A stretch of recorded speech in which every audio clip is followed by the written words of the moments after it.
Hello and welcome to another episode of Fully Charged. I'm sitting in the Passat GTE, the VW Passat GTE.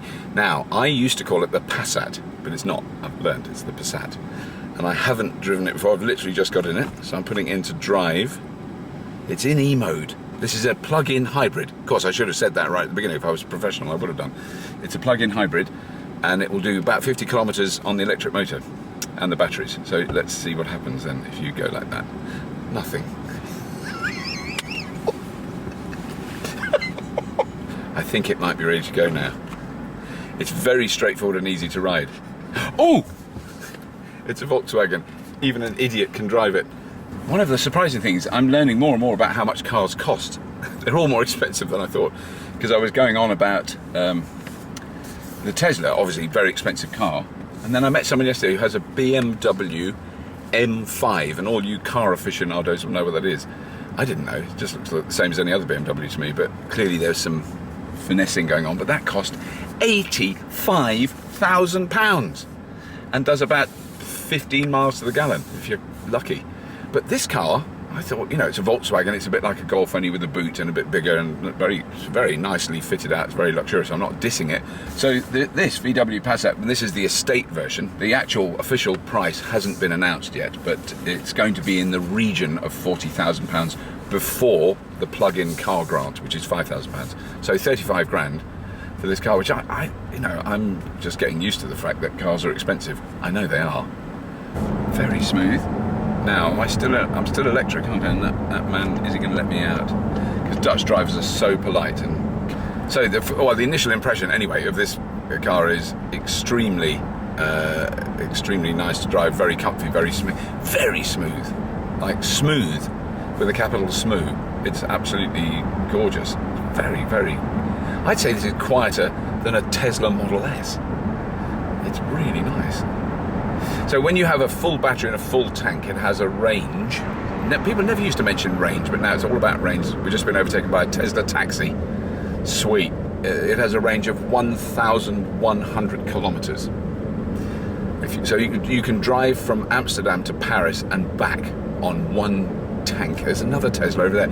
This is Tesla-tastic in Holland. I find interesting about these cars is that they're clearly going to be normal. These will be normal cars, I reckon, in 5 years. And they're talking about enormous upswings in sales of plug-in hybrids. I get asked sometimes, do you think that the development of hybrids is holding back electric car development? And it's absolutely the other way around.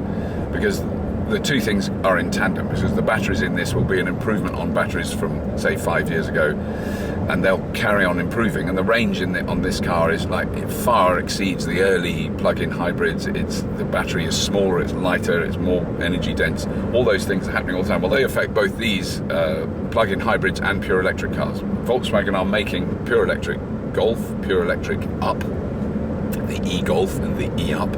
And they are clearly very committed to doing that and to developing that. And this is really their biggest plug-in hybrid so far. So they've got the plug-in hybrid Golf GTE, which is featured on 2 other episodes of Fully Charged. And this is the next step up. There's another thing I've just seen on the map is the sheer bulk of charging points around Amsterdam. There's just hundreds of them. And now, soon, as we've seen with the technology I saw when I arrived, you won't even need to plug your car in or worry about whether you can plug it or not. You just get out of it at the car park. It drives itself off, drives to a charging point. It'll either charge with an induction plate or a robot will plug it in for you. Sweet.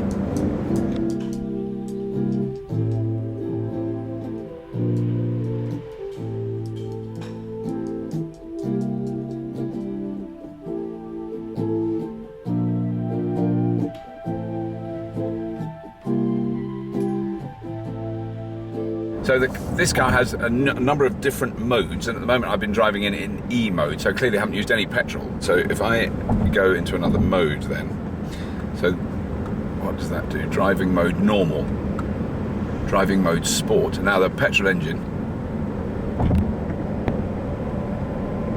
very gently kicks in, that's very normal. Then if I put it into GTE, hello. There's a bit of internal combustion for you.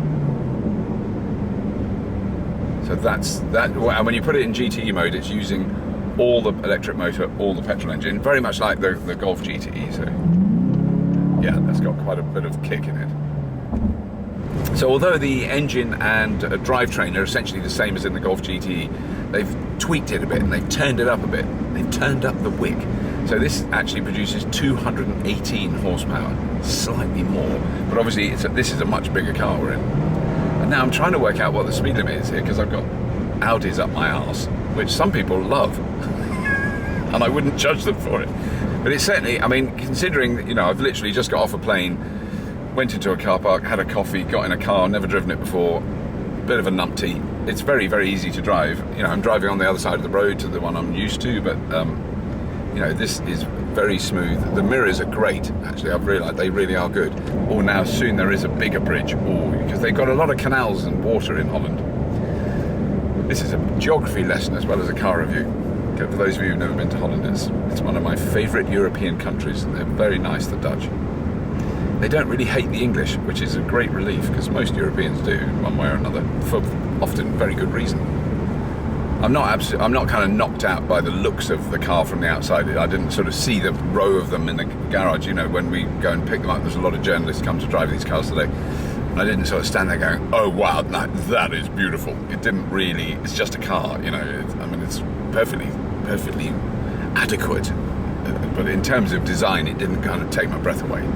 But my breath is not really affected by car design, as I've discovered, because I'm constantly told how ugly things are, and I can't tell. You know, they look pretty similar to me. I could tell that the BMW i8 was unusual, and you know, people were attracted to it. So I thought, yeah, that's fair enough. But this is definitely, you know, a sensible family estate car for people that aren't bothered about cars, but quite like to drive something that doesn't use loads of petrol. So it really makes sense from that point of view. And certainly their development of the way they charge, how rapidly they can charge, all those sort of things is really, it's coming on leaps and bounds. I mean, Volkswagen are doing a grand job at electrifying their fleet.